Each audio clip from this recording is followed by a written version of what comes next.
Dharma. Niti has a very close association with Dharma. What is Dharma?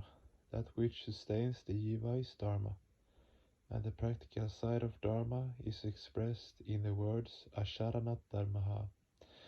That is, Dharma is the assemblage of all your conduct.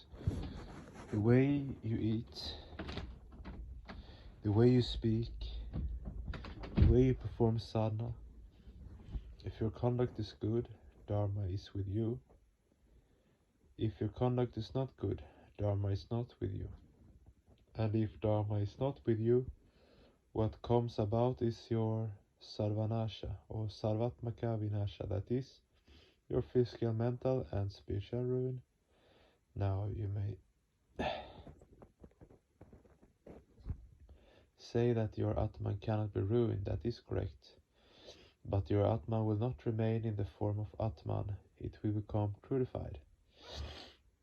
In the first stage of Dharma, the greatest helping factor is Niti. In other words, the function of Niti is to help Dharma, to help Dharma Sharana, practice of Dharma. Therefore, Niti plays a vital role in the life of a sadhaka. But Niti is not the culminating point of life. It is simply a starting point.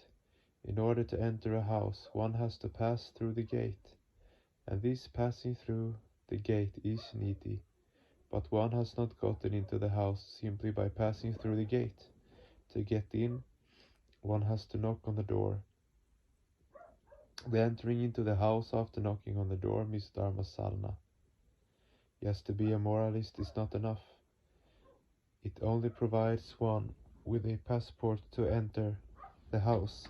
As said above, Asharanat Dharmaha. Dharma is the assemblage of all your conduct, and the first phase of your conduct is Niti.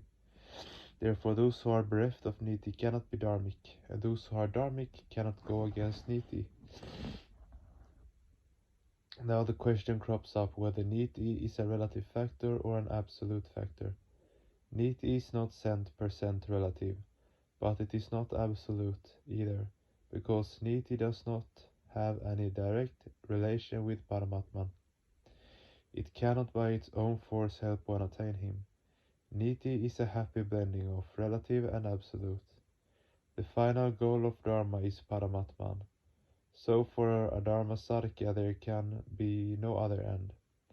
Those sadhakas who think that through sadhana they will acquire occult powers are wrong. Or they may attain supernatural powers, but those powers will not help them to attain Paramatman. Those powers will not satisfy human longings, because even those powers are something worldly. That which we call supernatural is not really so. Supernatural is rather loose terminology. Any power or object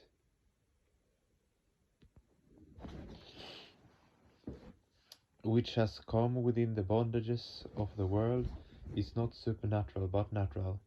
Those who think that sitting in sadhana they can obtain anima, lagima, mahima, prapti, pragamya, etc. names of occult powers are in delusion. They are simply wasting their valuable time. A devoted sadhaka never aspires for these things, even if Paramatman comes to such a sadhaka and says,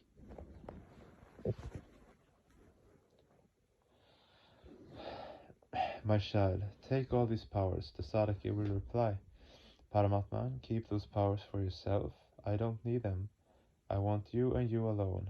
I long for you and not for your powers." A mother tries to coax and cajole her crying son, and offers him some toys to divert his attention, so that she can work in the kitchen. The child stops crying and forgets his mother for the time being.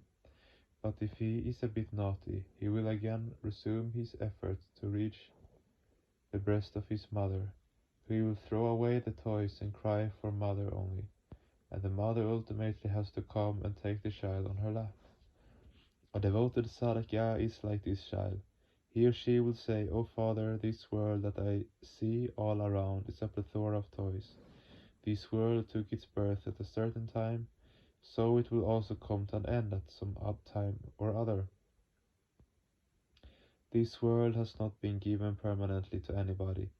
If God is asked whether he has given this world toy to anybody forever, he will not be able to answer, for he does not give things forever. He gives with the right hand and takes away with the left. Lord Buddha has said, Gunuhasha kimananda nitam payalite sate. This means that Paramatman has given you a rope, one end of which you are holding, and on the other end of which he has lit a fire. Sooner or later the fire will burn all of the rope, and your hand as well. Hence one should not ask anything from Paramatman.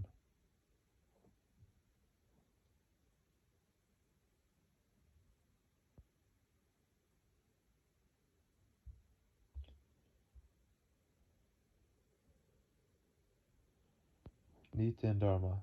In Niti, there is a happy blending of the relative and the absolute, so Niti is based on certain mundane and supramundane principles. Dharma, on the other hand, is Asharana, conduct. Asharanat Dharmaha, it is therefore something practical. It is a cult. It is not a theory, but a desire. A will to do something. But the question arises what to do. As regards Niti, one can deliver some speech, say something on Yama Niyama. That too can be understood. But as regards Dharma, one has to actually do something. So what to do and what not to do? What are people's do's and don'ts? In the case of Niti, indeed, there are certain do's and don'ts. In Sanskrit, these do's are called vidhi, and the don'ts are called nisheda. The collection of do's and don'ts is Niti. But as regards Dharma, there are no don'ts. Everything is do, that is, everything is a conduct which has to be performed. For example, serve the patient, don't steal, speak the truth, don't tell a lie. Such a combination of observances and restrictions is Niti. Dharma, on the other hand, is Asharana, not Anasharana. That is, it is only do this, do that.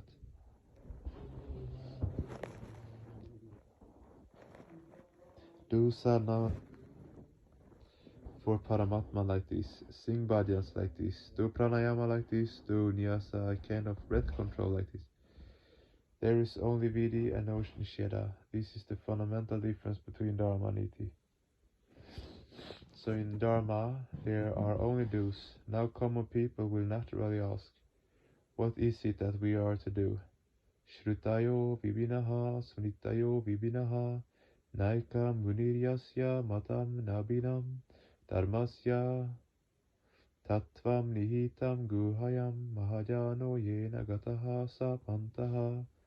The scriptures differ, the social codes differ, each sage has a different opinion. The essence of Dharma lies deep in the mind. They realize one follows the true path. Shrutayo vibinaha. Among the different Vedas and Shastras there are mutual differences. There are differences even between the mantras of the Rig Veda and those of the Yajur Veda.